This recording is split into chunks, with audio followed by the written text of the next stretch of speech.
our podcast where we discuss powerful and transformative plant medicine experiences. I'm your host, Ruger Abair. I run Mexisoul, a plant medicine retreat in Mexico, and I'm here with my guest, Ben.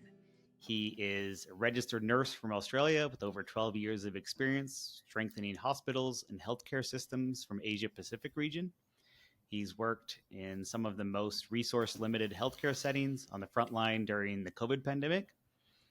Raised in rural Australia with both Eastern and Christian spiritual influences, Ben has spent most of his career overseas in clinical and leadership roles. Now, based back in Australia, he continues to work, study, and enjoy the outdoors as an avid fisherman, spearfish, and mountain biker. Did I miss anything there, Ben? No, that was good. Nice to see you, Ruger. Nice to see you too, Ben. Yeah, thanks for letting me on. Of course. Well, it was only natural progression since your wife was first, so. Yeah, I think she had a good time. I haven't listened to that yet. I probably have the inside line on what she talked about anyway, but she might have surprises. I'm not sure. I'll catch up with that sometime. Well, there's one thing that we'll discuss later that applies to her ceremony. So great, I can't wait. I'm sure it'll be fun. But good to know actually that my wife also got into plant medicine after sort of hearing me rave on about it, and I put my toe in the water first, and then she followed. So that's nice. It's nice to have something to talk about with your partner that's new and exciting. Yeah, that's like teamwork. Yeah. Well, she's gotten me into just some things as well. So some live music and other things I was too curmudgeonly to enjoy. She drags me out, and I enjoy that. And now she enjoys plant medicine, and she's more of an expert than me. One of those things seems a little bit more out there than the other one, but depends if you're an introvert like me. Maybe live music is hard. So yeah, true. All right. Well, the way we kind of usually do these is that we start with what led you to plant medicine in the first place, and then discuss what the experience was like. But however you'd like to start with that. What did lead you to plant medicine in the first place, Ben? Yeah, well, what to start with? I mean, maybe I could start with being uniquely unqualified. Well, that's what it feels like to talk about it. I certainly have no special skill, revelation, or experience. And I guess I'll just try to be honest about the lead up and my inquiry and how I got here. So, sure. You described my background. I had a pretty idyllic sort of childhood growing up in a rural area of Australia, and had a great family and great parents and great support, and nothing there that I want to point to and delve into other than saying that I was very lucky indeed, and I moved to Brisbane and had great friends and a great work, and potentially my greatest fault was being young and naive, and I guess I could best describe it as always feeling in control. So I felt in control of my life, of relationships. It was always on my terms, and whether that's a reflection of me and my personality, it probably is, but also being young, and things that happened around me, but it never felt like they happened to me, and quite late in my young adulthood, so I was 27, 28. There was a series of events that happened that took me from thinking that I was in control to the first time experiencing being completely out of control and feeling out of control. Do you want to go into that situation that made you feel out of control? Well, it wasn't a great situation. It was a suicide in my family, and like most suicides are unexpected. And but the interesting thing was how I responded to that. I responded by thinking it was okay, and I recall after that having this sensation that I'd just got through it. It was okay. We'd done a funeral, and I was going to get back with some friends, and it'd all be okay, and I could just put it behind myself. And anyway, long story short, when I got back into a friend group, I realized that had blown up too. And for reasons I won't go into, And so I went from confident that, even something like a close family tragedy I could deal with. I had the mental powers to deal with that. To I remember that night, I'd never felt proper anxiety. I'd never felt proper panic, and all of a sudden, I knew what those things were. And those feelings, in a lot of ways, never left. Once I had it, once I experienced it, and I remember that night, I guess people would say a panic attack, that feeling of heaviness in your chest or tightness or anxiety. And I really struggle to separate the two, depression and anxiety. I'd say I fell into something like panic, shock, not over what had happened, but now over the fact that I couldn't control it anymore, and I couldn't control my feelings and my response due to this series of events. And that was the start of many years of feeling that way to more or less a degree or an intensity for a long time. And I don't know what your experiences are, but it's hard to understand. You can read about something. Obviously, I've got a healthcare background, and I've seen people who are depressed, and I've seen people who are anxious. But when it's happening to you, it's not as easy to diagnose and go, oh, I'm suffering from this or that. You just know you don't feel good. And I at least externalized it and thought, well, it's, that's the fault of the world, maybe not me. And so, I didn't really deal with it, and I didn't even know what it was. So I don't know if you've had experiences where I don't know if you can separate out those feelings, whether it's depression or anxiety, but I certainly was stuck. I couldn't.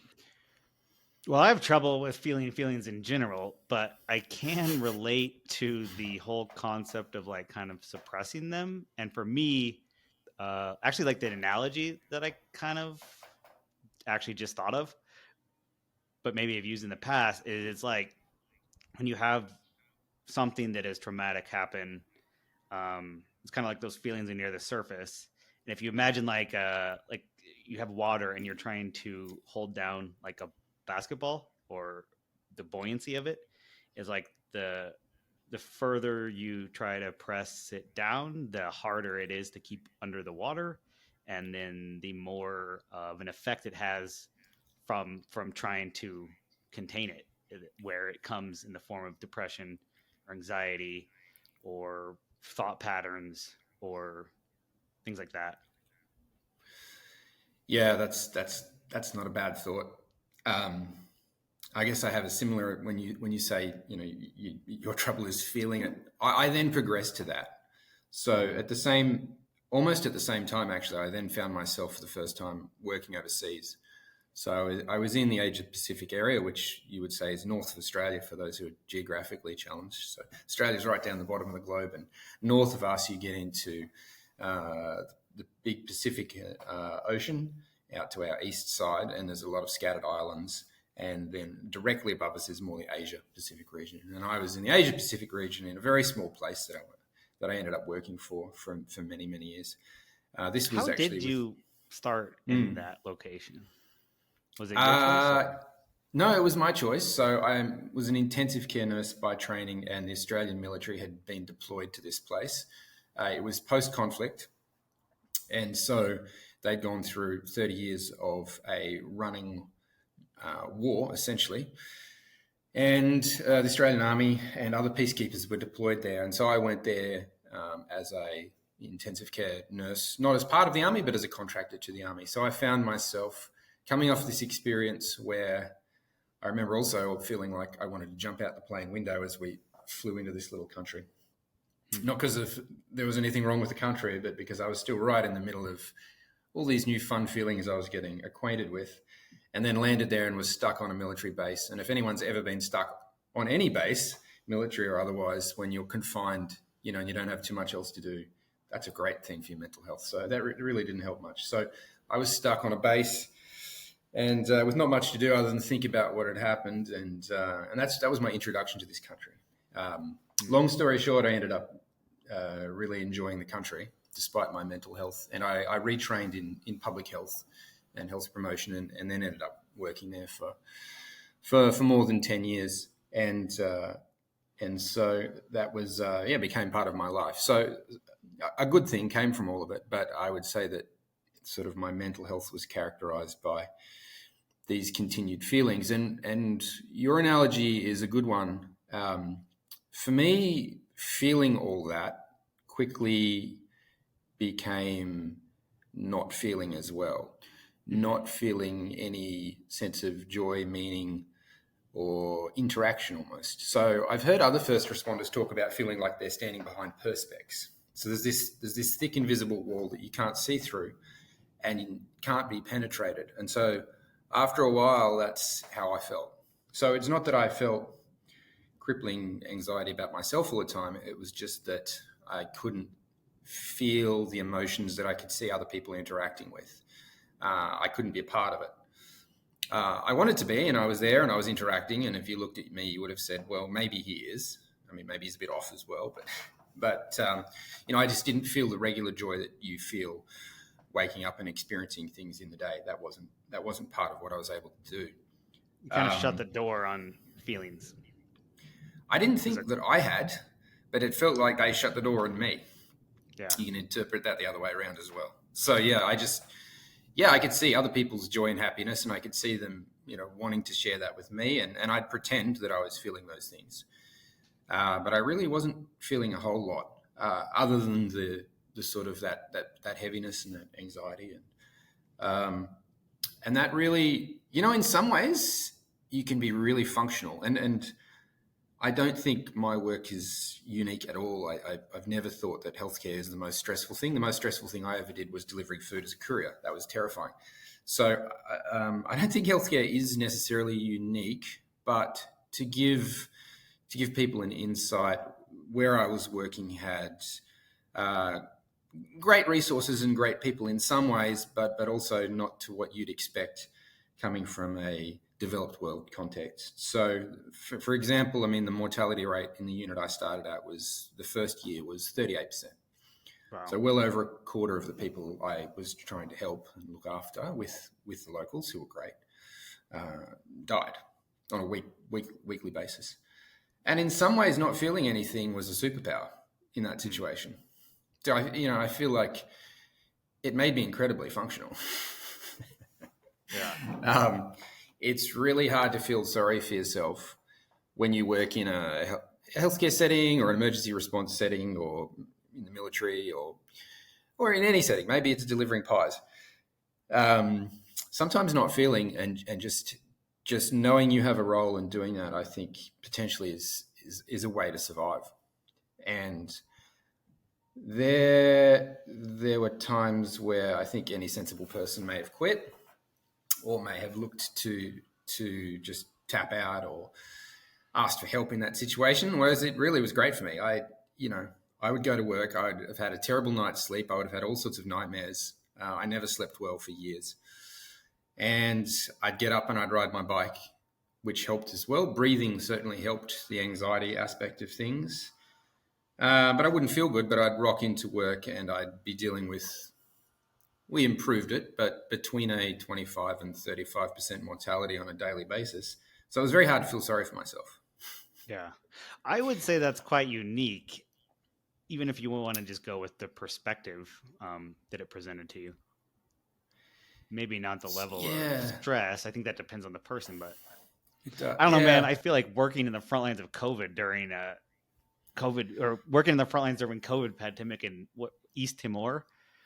And that wasn't, that was not the worst of it. COVID came a long time later, right? I was there 10 years before COVID. So my daily work was worse than COVID. COVID was intense, but in some ways my daily work prepared me for COVID. I think it was, what kept me going was I'd walk into work and not feel sorry for myself. Whereas outside work, I could feel anxiety and a little sorry for myself. And having that distance between the emotion of families or staff or what I was seeing was actually, I mean, it wasn't beneficial, obviously, looking back on it. And it pushed me, I was never going to quit. I was never going to stop and say, I need to look at my own mental health. And that's probably, I guess plant medicine, we can get onto that later, teaches you not to look back and regret everything. But just to say that living 10 years where I'm behind perspex, I'm going really hard, I'm doing really extreme things, whether it's exercise, whether it's the work, whether it's my adventure or my lifestyle or drinking or living in that kind of hardcore expat way, you regret the damage you do to everyone else around you because you just can't feel through that perspex, right? I needed something so energetic and elevated to feel that it had to be on the edge of what's good for people, certainly for other people. It was never good for other people. It was barely good for me. Because how else do you feel anything? The edge of what's good. What can you elaborate on that? Overtraining, over drinking, doing things that are just extreme. I mean, the work was extreme in some ways, like just always being on call, always working, always intervening, which, you can spin as a positive. How else do you do it? But relationships, I couldn't have a normal relationship. I feel like it'd have to be someone else that exists in that environment.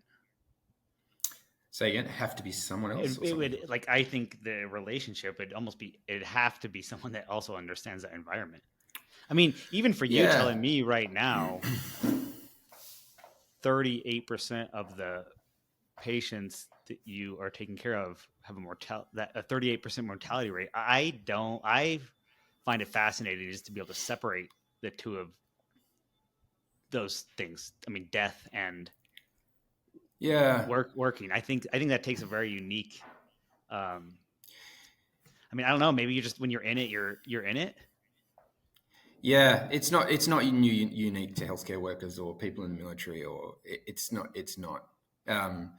It becomes your place of work. You're used to that. What you are used to, though, is more support. So there's no way in the West or a developed country you rock in and see what I saw or do what I did. It doesn't happen. Yeah. But the coping mechanisms, I work now in a hospital and we have life happens every day, and you can view that as tragic or not. I think the nice part about plant medicine and other forms of spirituality and sometimes culture can help you through that. And in fact, I learnt a whole heap about that and the way I viewed death from the local population who'd seen and suffered and still do so much and had a completely different perspective on death. So my perspective on death, when I got there as a health professional, is I had to prevent it all, and I felt abject failure because I was trying to bring in practice at a totally different level to what they were used to. That was my job, was to try to show and demonstrate and teach a better way of doing things. And so every patient we lost, I took that personally. And I thought they'd take it personally too, that, I was a bit of a failure. And they just didn't. They're just generous. And they saw death, in a much more holistic way. They would have their deceased family member would then be interned in the house for 3 days, and the body would be laid out and you'd put flowers on it. And there was a whole process around it. And then that would flow into some celebration, some mourning and celebration. And then that would flow into sort of a burial at the first month. And then that flows into revisiting the grave at year one, and onwards it goes. So they really showed me that the way I approached my sort of Western idea of death, where it's it's something to be fought against at all costs, and when it happens, it's just tragedy. There's nothing else. It's really just a tragedy, and the family get together for a day, and then you'll say goodbye to each other, and that's it. Maybe the way I dealt with suicide in my family, and probably by this time in Timor it had become plural suicides in my own family, was just not how they dealt with it. So that was that was great to learn about that. Talk about a way talk about a way to break that sense of control. Yeah, that's right. Yeah, well, we do think we can control illness in the West. We think we can control everything. Like we're not ready for the unexpected, and everything that's unexpected is a tragedy. And there's not really a circle of life like you have in indigenous cultures and other cultures in other parts of the world. We just don't do it. I was in Nepal working there or living there with my wife for a couple of years recently, and they burn the bodies, as the Hindus do, down on the riverbank, and you can go down and people go down every day and line the riverbank and watch the bodies burn. And obviously that's famous in India and Varanasi, but they don't do that for the gore factor like we do. We go and family are very freaked out by that. They do that as a celebration of the circle of life and returning to the river. And I've talked to them, and young kids. I have talked to very young people who come down there to get a better sense of mental health by watching them burn the bodies at the river, which to a Western mindset is impossible. I mean, I get freaked out by it. I mean, that's incredible. It's incredible. Sorry, go ahead. That's incredible. No. I mean, that's incredible, because I think a Western model of society is almost set up. There's so many things that are set up to just avoid death. We're like avoid, it's avoid that fear of death. It's a problem, and it's not the way so many cultures in the rest of the world do it. Like, I understand it, but you think about our funeral rituals.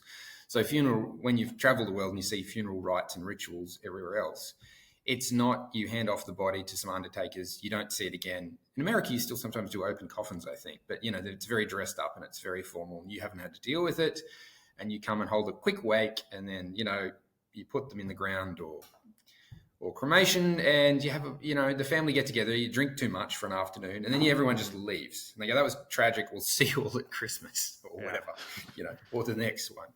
And it's not dealt with. And emotions, you're allowed to shed some tears, but that's about it. You don't yell, certainly, and you don't, not much emotion. That's a little frowned on. And I mean, that's the way we do it. I've sadly had to do it over and over again with my family, and it just is so undealt with. And so, at least for me, frightening. It's frightening in terms of it adds to the dread and the fear and the loneliness and the suffering after for loved ones who are left on their own, and there's not much family support. And so, yeah, it looked great to experience other cultures, and this other culture at least showed me that each death wasn't a tragedy. So look, that was really helpful. I continued on working in the same place for a while, but started to realize that I was coming towards the end of that. And while the vitamins were helping, in some ways it made me realize just how much more there was to do. So they hadn't got rid of the poor sleep and the nightmares, and nightmares is underselling it. I really had recurring dreams that were pretty malicious and just self-destructive, and I wish I could not have them, but I'd have the same ones that would just sort of just pummel me. So that was, I don't know if that's unique to me, but it's certainly, that's rough.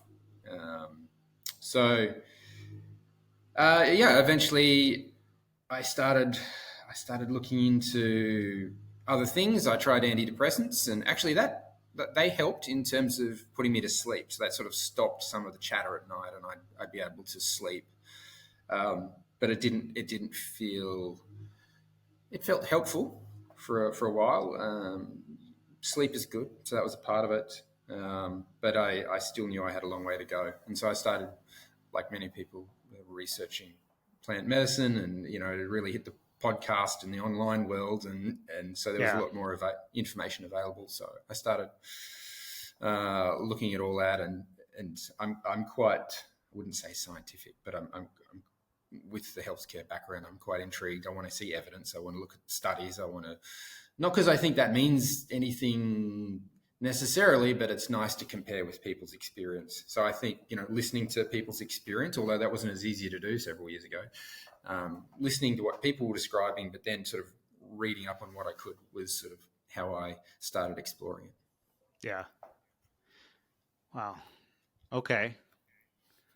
Well, I think you have one of the most interesting stories that I can remember of being led to plant medicine. Well, at least I like using the word unique.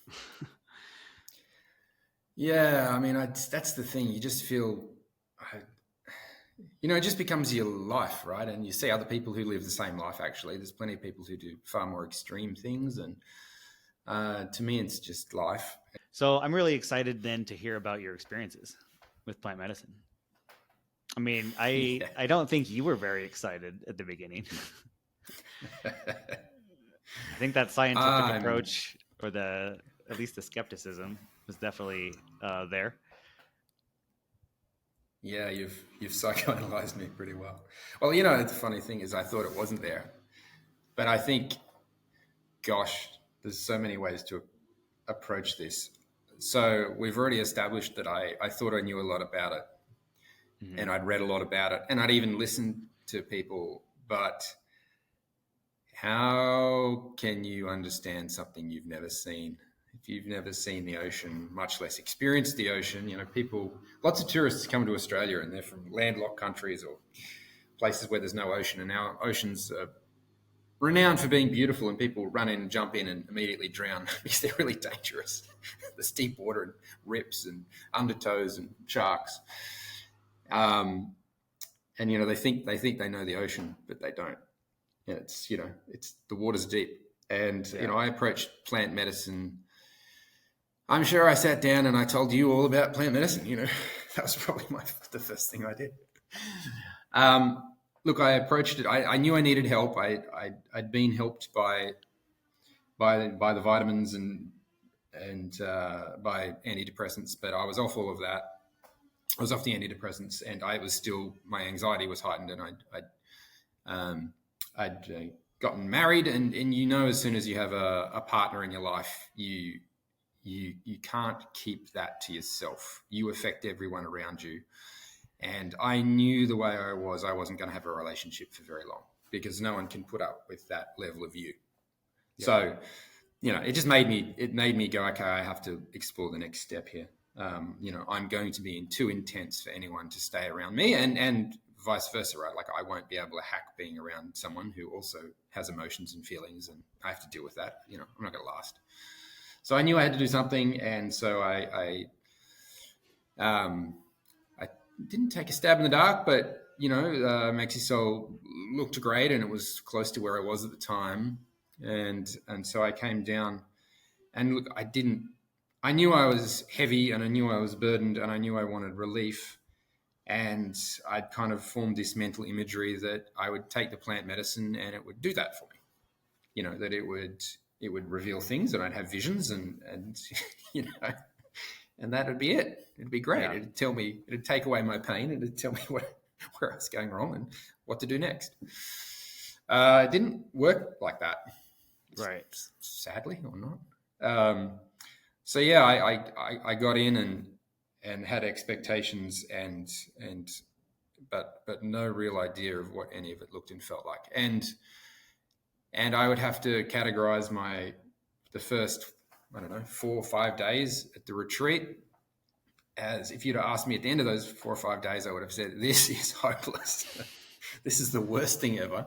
I don't get it. And that's how I felt. I felt like I'm just not getting this. Whatever everyone else seems to be getting, I'm not getting. I am suffering here.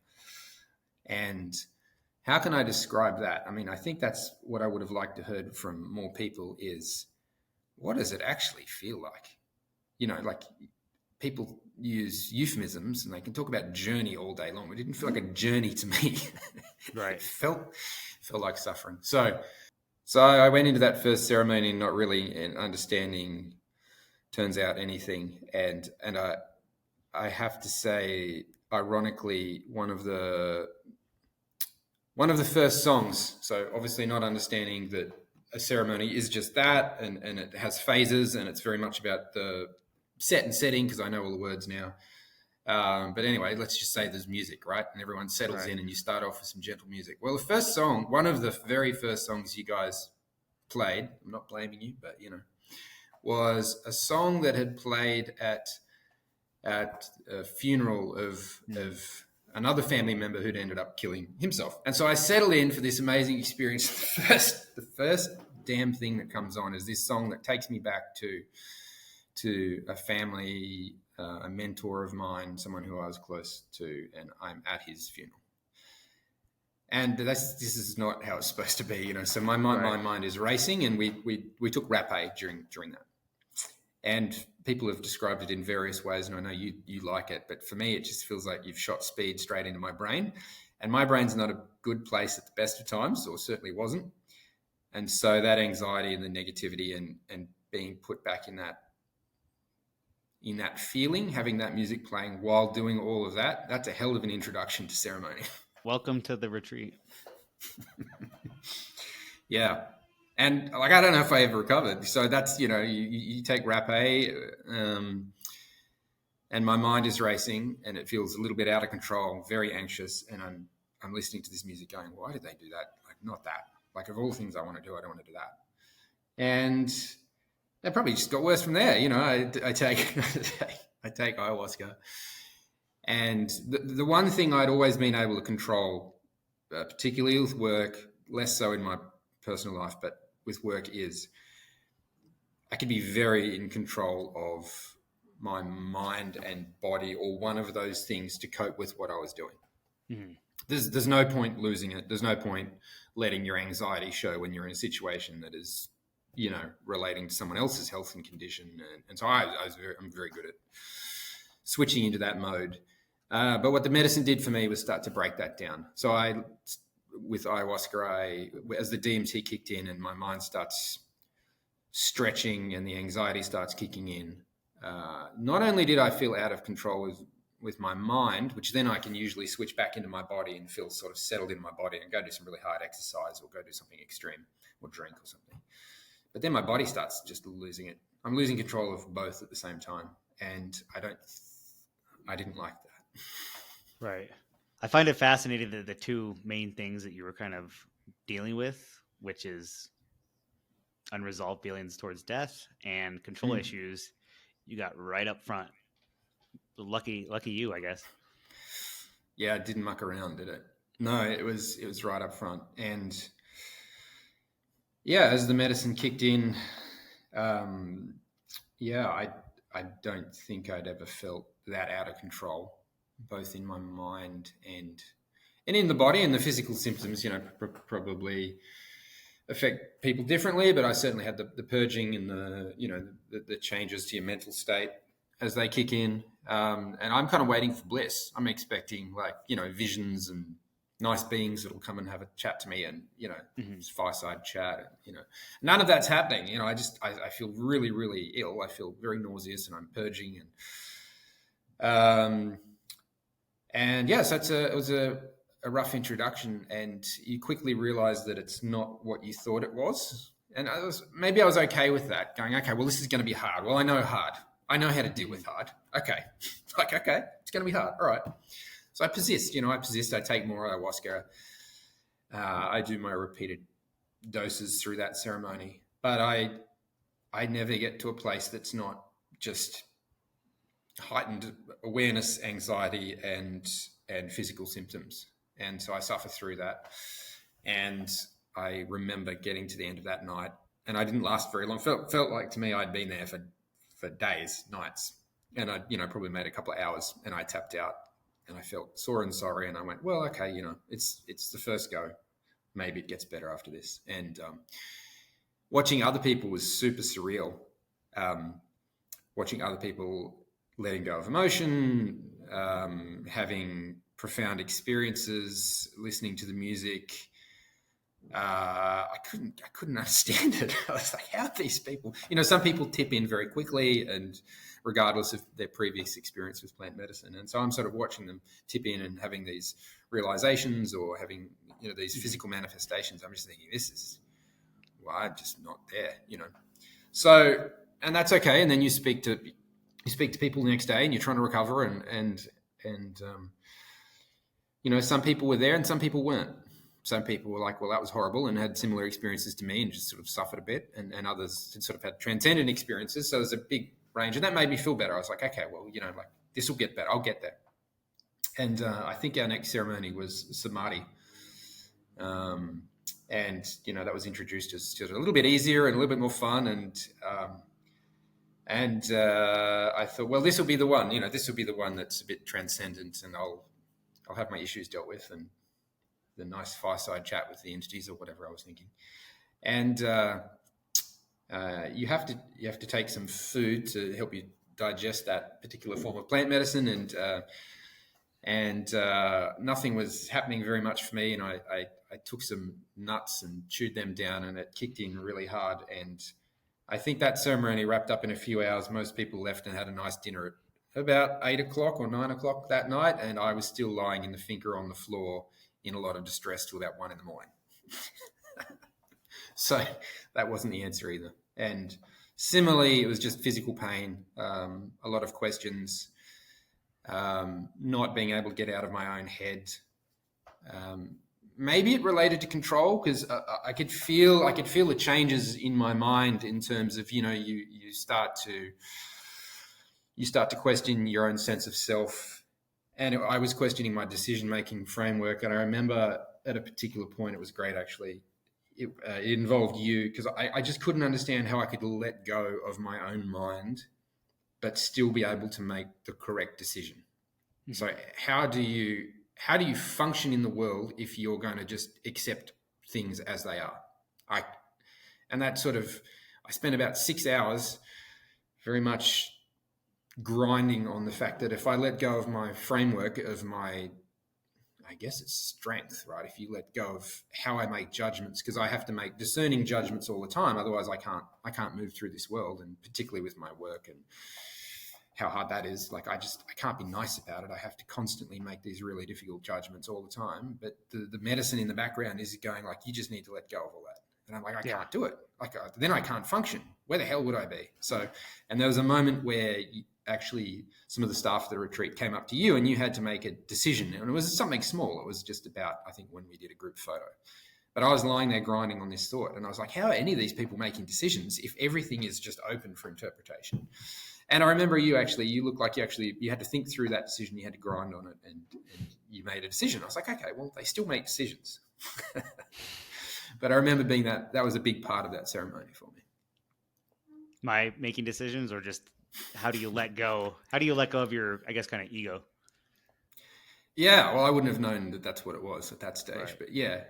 And it used, like once you're, I guess, a little bit more familiar with it, you know that if you open your mind to it, it can start using every situation that you're in, particularly when you're feeling the effects of the medicine. And it happened to use you, and it reassured me intellectually anyway. I still not any further deeper than just intellectualizing, I guess, that it was okay. You could still make some decisions, even though you could be a little bit more open to the world or to whatever was going on. But anyway, very, very intense, but a lot of suffering, and I felt pretty miserable as I lay on the floor on my own, and everyone else was eating a nice dinner. And I guess I spent half the day in there till 1 a.m. and crawled into my room, a very nice room, but I crawled in there late at night and I was like, okay, well, it's just teaching me.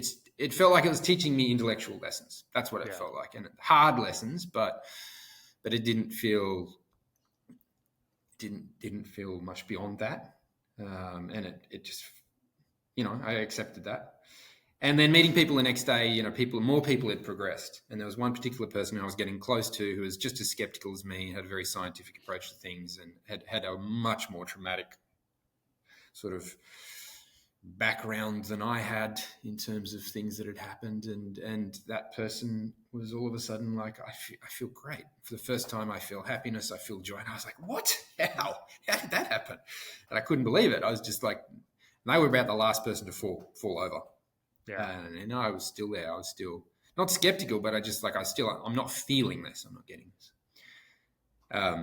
So yeah, it wasn't that I didn't want to. It just wasn't, I wasn't able to lose control. Yeah. At all. I didn't even know what that would look like. I had no comprehension of what that was or how that would look. And so then in the week you do one more ayahuasca ceremony. And so I was just dialed into that. I was like, look, this is the one. This is the one where I knew then I'd at least worked out that I had to sort of let go a little bit. And that's how you dealt with that. And I remember I spent like 2 hours walking around the finca preparing for that ceremony, just walking in a circle going, this is it. You have to let go. This is the one. You have to let go. And that was a ceremony that was the worst for me, and I bailed the earliest. I don't know why. I was trying. I did my best. I tried to relax. I stayed in the room. I did the breathing. I did everything I thought, and I tapped out after a few hours. And I walked back to my hut extremely dejected, and I went, well, that was it. And I actually thought maybe the lesson was just life is suffering and you just got to deal with it. That seemed to be the lesson. Like, right. Just your life is hard, maybe self-inflicted, most of it. And like, this is just showing you if you're not vomiting and throwing up and you feel like you're losing your mind, then it's pretty good.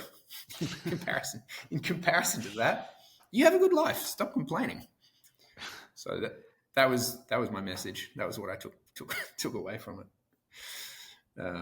I don't know if you have any. Yeah, profound. I don't know if you have any comments on what you observed me doing, but that's like how it felt to me. That's how I thought my ceremony ended. Like, it's interesting because well, first of all, if we cut the podcast now, no one would ever do plant medicine again. So I'm glad we're going to continue. But that's true.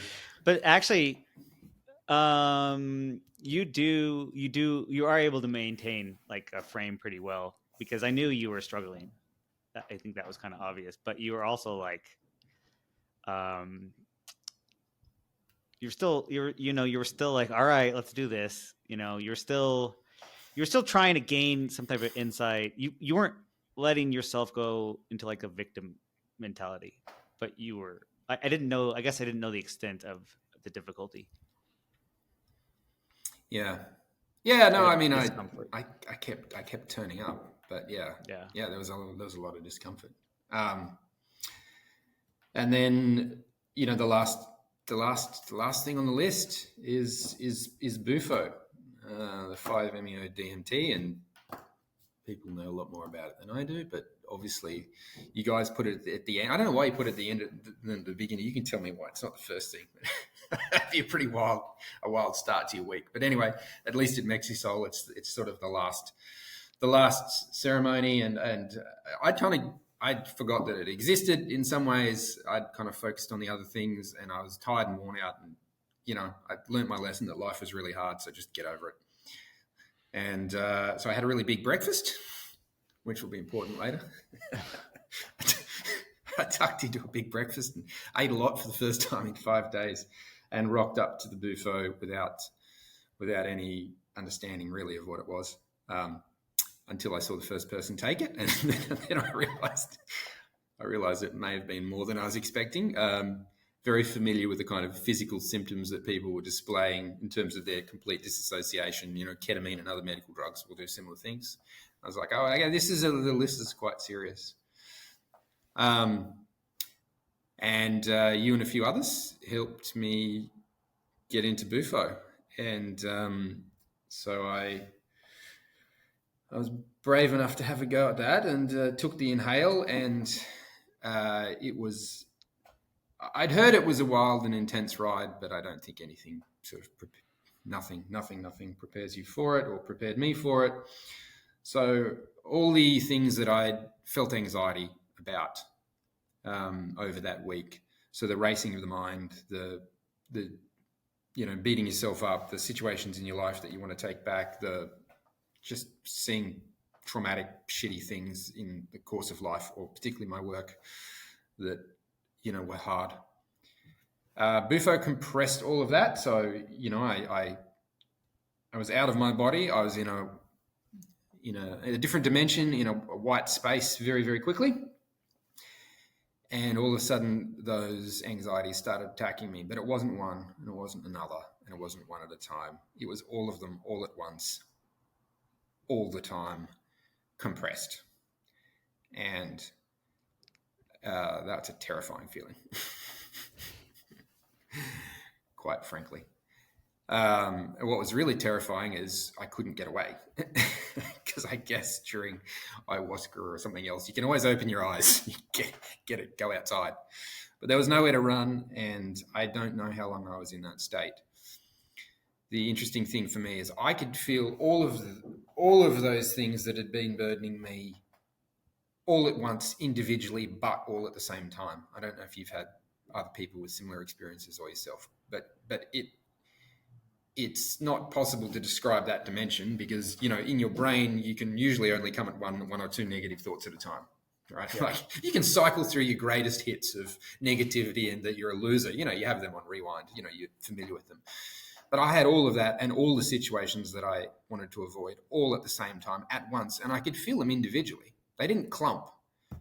They were all there individually at the same time. So that was all interesting. Of those feelings just came at once? At once.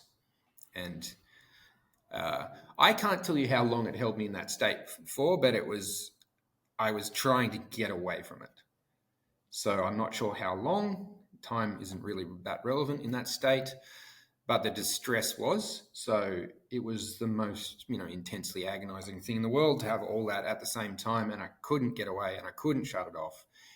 And so that seemed to build in intensity from 20 out of 10 to 25 out of 10. And it got to the point where I knew I was going to die.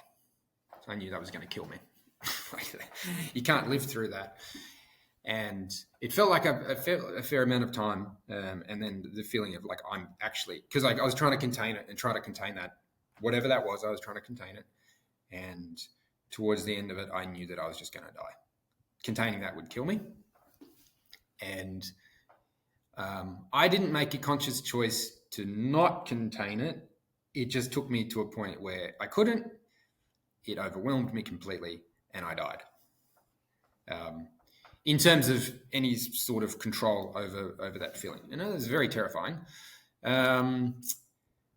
But something happened in terms of, at the end of that, a physical sensation took over and it balled up and I could feel it coming off my physical body, which is very strange because you're not in your physical body and you have no reference point for your physical body, but then there was something physical about it. All of a sudden that turned into something physical and it turned into a substance. And I would describe it as black and dark and sort of sticking to my physical body. And all of a sudden, when I felt like I couldn't handle it and died, it started to be thrown out of me. And it was cyclical, like when, sorry to be descriptive, but when you vomit and you feel that intensity and you feel it come out. Well, I felt this substance actually start to come out. And the instant that is such an incredible transition. Up to that point, I didn't get it. I didn't want to get it. I was hanging on and hanging on and hanging on. And the split second, like the microsecond, it's funny because time wasn't relevant and I couldn't tell you how long all this lasted, but I can tell you that there was this moment of instant transition. And as soon as I realized that stuff could come out, I realized what it was all about. And it was clear. It was obvious. I didn't need it explained. And it was a physical feeling. I still felt dreadful. And this substance that felt physical, I started to throw out of my physical being. And the more I threw out, the more intense love, bliss, and vibration started. So it started quite distant, quite peripherally, like sort of you're hearing it a long way away and it can't be localized. And as the black started coming out, this vibration or a frequency started picking up. And the more I threw out, the more it came in. And that's a very hard thing to describe because we don't really sort of have it's sort of metaphysical. But then I knew, and all of a sudden I wanted to get this stuff out. So I started, for a better word, like dry retching it out is what it felt like. And the more that would come out, the more of this vibration, the closer it would get. And I started feeling it flowing into me. And it became a sound, a wave, and a color all at the same time. So a definite sensation. You start to understand what vibration in music actually is. Mm-hmm. It actually has a metaphysical, physical dimension to it. And you recognize all of this. It's like you've not felt it before, but you recognize it, and it started flowing in. And it was the most blissful thing I've ever felt, still to this day. And the sensation, was just this golden vibration that I started levitating out of wherever I'd been. It was pure bliss. It was pure love. It was unlike anything I've ever felt. It was connection to everything all at the same time. I guess divinity, divine would be a good metaphor, but not in a religious sense, in terms of that's just totally inadequate for the feeling and the sensation. And that it was physical and mental all at the same time. And so, I got to to this point where, I was just engulfed in pure golden vibration. It felt like I transcended. It felt divine. And then I started to wake up and I could hear people laughing at me.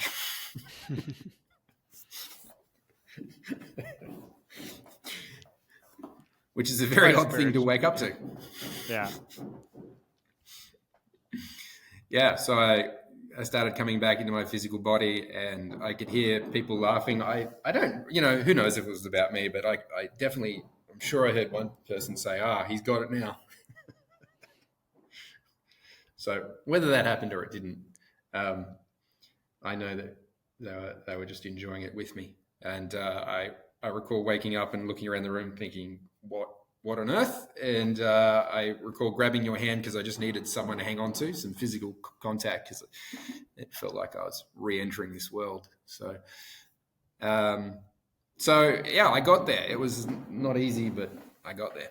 Well, you got there enough that you went for a round 2. Yeah, I mean, what's not to go back for, I guess, when you have that experience.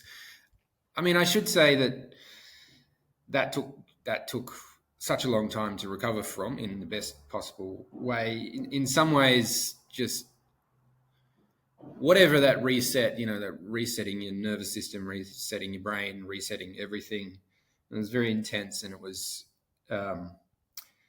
hard to incorporate. And surprisingly for me, probably the most surprising thing of the whole thing was I thought, okay, well, that's pretty amazing. And I stayed a couple of extra nights at the Finca, and every night it would put me back into this state. And I was just didn't really have any way to describe what was happening. But then one of the things that you do at the retreat is go for a walk. So you go for a morning walk, and that's supposed to sort of integrate and incorporate and ground you, and all that sounded like rubbish as well. So, but I was, like you said, determined to do everything on the schedule, and so I went for this walk, and that was a couple of mornings, or maybe the next day after the bufo, and it felt like a regular walk, except I was feeling really, really short of breath. I had started out normally and then felt a little bit physically weird, and on the way back down from that walk, there was this moment where something felt like it cleared out of my chest and lungs, and I could breathe normally. And I literally felt, so it was obviously still left over. I didn't even really know it was there. And something actually physically felt it cleared out of my throat. There was a physical sensation of something just exiting. And I guess if I was to use all the right terms, I'd say energy or something. But I had no reference for that. And all of a sudden, I felt like I could breathe differently. I felt physiologically very, very different. And I'm used to understanding my sort of physiological parameters of cycling and measuring myself, various devices in healthcare. And it physically felt different, like it's just not a placebo. I physically felt much different. So that was pretty interesting. That sort of, in some ways, the most amazing feeling was after all this and just going for a walk. So that's now I know why there's a walk. Well, that's something that we just try to do throughout the retreat too, is kind of this encouragement, but still respecting, people's process, because sometimes a lot of times with medicine, it isn't this immediate effect. It is something that kind of takes some time to build, and it never happens in the way you expect it to happen. Yeah. Maybe that can be the slogan. It won't happen the way you expect it.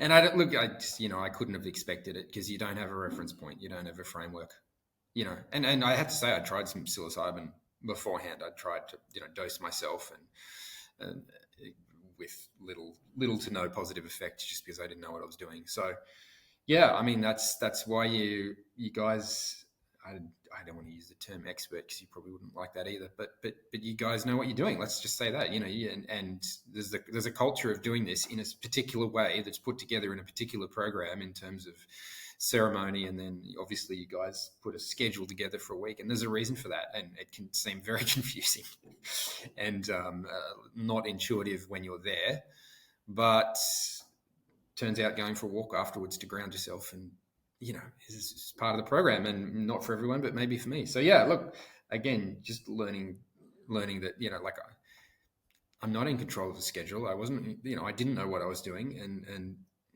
gosh, it showed me that.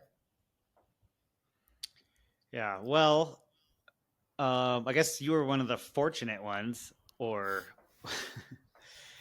we'll say fortunate ones that experienced it. I mean, some people do experience a lot of bliss, a lot of profound realizations, but then other times it is kind of like this. It is this just kind of grinding process that eventually, I mean, it has such a powerful effect, but it's not always. It's not always in the way you expect. Yeah, for sure. And I should say I've come back since. I've only done two of the retreats, and I came back about a year later, and it was a much different experience. I had some really blissful ceremonies straight off the bat. Really incredible. In some ways, more incredible than anything in my first time. Physically hard still, so you realise that that's part of the process. And I think once you've lost your mind once, it's not so hard to lose it again. When you start feeling the medicine come on and you start feeling it stretch the way that your mind is thinking and your presuppositions and your sense of self, I can generally now enjoy that feeling in terms of, oh, here I go. Like I'm not in control of my mind now. It's going to start showing me things. That's not so fearful, which is nice. But I still had very mixed ceremonies, and I did Bufo again, and I never got to bliss. It was actually quite anxiety provoking the whole time. I wouldn't have said it felt like it did anything other than make me really anxious and stick me in a white room and make me want to scream. So that blissful experience is actually, I think, the second time it showed me not to chase for that. That wasn't the outcome. I don't know why it showed me and got me to there during my first retreat. My second retreat, I didn't get anywhere near that level of bliss. I got other things. I don't want to put that experience on a pinnacle and say that's what I or anyone else should be going for. Whatever it shows you might be right and different for other people. I definitely had to learn other lessons for the second retreat. One of them being, I thought, okay, well, I'm doing so well with it now, I'll just do more. More is better. So, a few ceremonies I really loaded up and didn't have a good time at all. You start to get competitive with yourself, and I just go deeper. I just go a bit harder. That's my personality, to just do more. And that was a really bad idea. Yeah, don't do that. Like, don't try to get in control of the medicine again, like you know what you're doing, and if you just do more, you can have a better outcome. That doesn't work either. So, I still have a lot of learning, and I haven't felt up until recently that I've needed to do more plant medicine necessarily.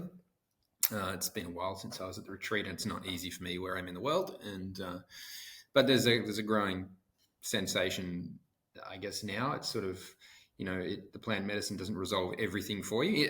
In the moment, it feels that way, which is fantastic. It'd be nice to just carry that around with you everywhere, but that's not reality. Right. And so you come back to real life, and in some ways, I've come back to a situation that's probably harder than any situation I've ever been in. I think that's safe to say, and I have to go through that now. And so at least I can think back to my plant medicine experiences. I don't fear death as much. I understand when I feel anxiety. So I've had episodes of just some horrible feelings of anxiety, but I recognize them, I know what they are, and I can eventually know that I can let them go or they will pass rather than needing to stick myself in there forever. So I think it gives me that sort of perspective. So we talked about goalposts and knowing where you were. So at least now when I have a bad day, and I've had them, that I know where that is, and I know I don't want to live in that sensation and physical feeling, and that it'll pass if I let it. And life will still sadly happen to me and my family members and those I love and those I look after. And, it's not going to change that, but it can ease some of my suffering. Yeah. Well, it's interesting because, I do really appreciate you just sharing an experience that was difficult and profound. I'm also just curious if there's any other ways that it's kind of translated into life. I mean, it was enough. I know it was enough of a change in you that it inspired your wife to come. Yeah, for sure. Like it depends who you would ask. If you ask external people, they would probably say, oh, there's not that much of a change in him. Maybe he doesn't look as stressed. it's definitely those who know and love you are the ones who are going to pick up the change. Other people, it might be external, but I was pretty good at, well, I say that, but, maybe we need a bit more evidence of that. We need to speak to other people. But, if you have a professional role and as part of your work, most people keep it together. You have to, like we talked about, it might drive you, it might drive you to success. It might drive you to achieve things that, I actually find it harder to achieve stuff now. I've got a busy workload now, and I find it really hard to get it done because I don't have the grinding anxiety, that you can use that. So, but it's the people you're close to and know and love. They're the ones that, notice the difference. And so what else has changed? Well, I still know that I can look back on that and have a totally different understanding of a lot of things, whether they're spiritual or physical, an understanding of what anxiety and depression do to you physically, an understanding that it's both your mind and your body are more connected than I can ever believe. That's nice to know, that controlling one and suppressing the other isn't a great way to go. That's a great perspective. And then just getting through life without carrying quite as much burden. I still carry a lot, but it can make me slow down a little bit and be a little bit more loving and open to experience. And although I still need to work on all of those things. So I think it's your family, it's your loved ones, it's your partner who then get to share in the benefits. And it probably has a bigger ripple effect than you will ever know. So, for example, I read your story. Your story is amazing, and I encourage people to have a look at that. I read your story and it resonated with me, and that was the reason I came to Mexisoul. I had this hard week, but then I've had this experience, and then I was able to share it with my wife. And look, this is not my chance to have a dig at her, but why not? She had no sympathy for my experience when I came back from my incredible revelations, and you're trying to tell your partner or your loved one about it, and they're like, "What are you talking about? You sound weird. Just would you stop?" It's really, you come home so amped up and so ready to share, and your partner quite rightly looks at you and go, "Have you lost your mind? Like, just go to work." So the ripple effects are that then you can share this with somebody else, who you can share with somebody else, and you don't know where that stops, and you don't know where it stops in families and in workplaces, and changes made in you.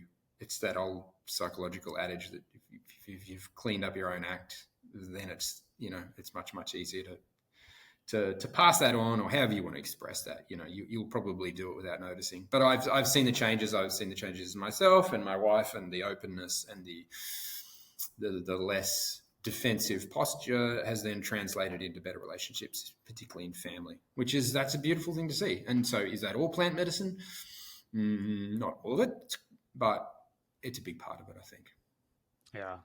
Well, to come full circle too, your wife, on her experience, initially saw you as a demon, and the way she described it is she could feel kind of what you were dealing with, the heavy anxiety, and that was how it manifested. Yeah, I mean, I'm all for oversharing. So, I mean, if that was if that was her journey, that was her journey. Yeah, I mean, you will find things out that you don't necessarily want to go near of your own free will, right? Like, it'll take you to places. It'll pick apart your brain, and it'll confront you with fears that you've suppressed or haven't thought of. It'll give you some pretty intense new understandings, and you see that every retreat. But just as a participant, to then watch it happen to people and have people share and just see them drop so much. Like, you don't realize how much people are carrying their presuppositions and their whether it's their burdens about political beliefs and the state of the world and the anger about this, that, and the other. We all have that, and to watch that fall away from people is it's incredible. So definitely seeing my wife go through that and going through it together, a massive blessing, because I know what it's like to not have your partner do it, and that's, I think that, and I've talked to others who've been in the same situation. They did plant medicine, their partner doesn't want to, and that's really hard for them, because you can't describe it. And I would find that really distressing. So I'm very grateful that my wife had enough bravery to do it herself. It's not something she was, so not that interested in, but brought, certainly not part of her world. So the fact that she's done it makes it much, much easier for us. It's like if you were to discover the most incredible hobby, whether it was a new activity and, your partner's not sharing it, but then they pick it up and it's a great thing you can do together. And, for us, it's a bit like that now, and that's led on to doing other things. It's led on to, us trying to implement some of those learnings in our lives together. So we'll see how we go with it. We're not perfect, but definitely want to acknowledge how hard it is if you're doing it on your own and you have family or partners that don't understand. And like sometimes the overwhelming urge to tell people to just try to make them understand overcomes me, and I have conversations, and usually they end badly, to be honest. Usually it's people can't understand and in their own framework. So I've tried to drop that, and my enthusiasm now is just to be loving in my relationships and let that play out rather than telling people, because unless they're seeking the experience, it doesn't seem like there's too much you can say, sadly. Not to people who don't know you well. Maybe people who know you really well, if they come asking, about change, maybe that's easier, but certainly to friends, it's not so easy. Well, do you describe when you talk about it? Do you describe your path of arrival? Because I can see why that might turn people off. I tend to use graphic language. There's no doubt about it. Not really. No, not really. Just in terms of, you just want to share that there's so much that can be dropped in terms of perspectives, but the perspective change is your own. Right. That's what I've learned. The perspective change needs to be with me. And then if I can outwork that in things I do, that's fine. Other people will come to their own conclusions and perspective changes, and it won't be me telling them, if they end up doing medicine or if they do something else, that's fine. But it's hard not to share. It's hard to not just go, look, you don't have to be so caught up in the political if you can sort of step inside and people look at you and just, please be quiet, which is fine. So definitely more personal. I really appreciate you just sharing your story, because it is, I think it's also important to discuss or bring to light that the experience is different for everybody, and it's different every time you do it. And there's some parts that are blissful, but that's not always the case. And, I'm also I have a lot of respect for you for just pushing through it. And then even, getting that positive outcome that you're looking for. I mean, I know it didn't come easy for you, but I'm happy you got a shift in perspective and you got some benefit enough to, that your wife could see the change. You guys are one of my favorite people to just have a conversation with. So I'm really, really grateful for you to be on this podcast. That's very generous of you. And I was not wanting to share, but I was looking forward to sharing in another way, because it's nice to go back and revisit and realize the positives and where you've come from and what you've experienced. And it's nice. It's lovely to talk about it, and it's lovely to feel that reconnection with how intimate we can be with strangers. Yeah. That's a special thing. So I appreciate you and what you've set up and your generosity. And I know it can't be easy to do any of this. So yeah. I appreciate that. You're welcome. Well, a question I ask everyone, I'm interested to hear your response, is just, what would you say to someone who's considering doing this? I mean, do it is probably not the right answer, but of course that's what you feel like saying. I mean, I just guess, what do you have to lose if you don't know where your goalposts are? If you're stuck, I think everybody probably benefits from stepping outside and your comfort zone anyway. Like you've said, you can't predict how it will play out, but I can't think of a better thing to give to yourself. It sounds selfish, but it ends up being for other people, right? Like if you're stuck, you're affecting everyone else, right? It's not just you. So you can pity party about yourself all day, and you tend to, whether you know that or not. But it's not about you in a lot of ways. You know, the plant medicine, the effects will go well beyond you. So it's not a selfish thing to come and look after yourself and go through something that's hard or easy for a week. And, you know, there's a cost, and there's leaving family, and there's time, and there's a lot of effort involved. And, you know, and that can feel selfish, you know, like it can feel like, well, I bet I'm spending my money or the family's money or the family's time. And it's like, yes, but what if you're better for all of them? You know, I would say that, like, and, you know, I'm better for my family, you know, even if they don't. Now, thankfully, I can share with my family. Other people can't, and that's fine. You know, they're not in a position to share intimate things with their family or friends. But you know, well, something I've said before is like when you drink ayahuasca, you're not just drinking it for yourself; you're doing it for your family or the people close to you or the people around you. Right. The change, does have a ripple effect. Absolutely, and we could talk all day about, you know, when you're in ayahuasca and all of a sudden you start seeing ancestry and what that means. And I think everyone does get a sense of that in ayahuasca, you know, the lineage, and you start feeling all sorts of things that you didn't think were possible, and you realize some of them you don't want to pass on. So yeah, for sure. So maybe that's part of it. Yeah. All right. Well, I really appreciate you sharing your experience. For anyone that is interested in this, I'm happy to have the conversation. Check out the website, mexisoulretreats.com. And thanks again for your time, Ben. Pleasure, mate.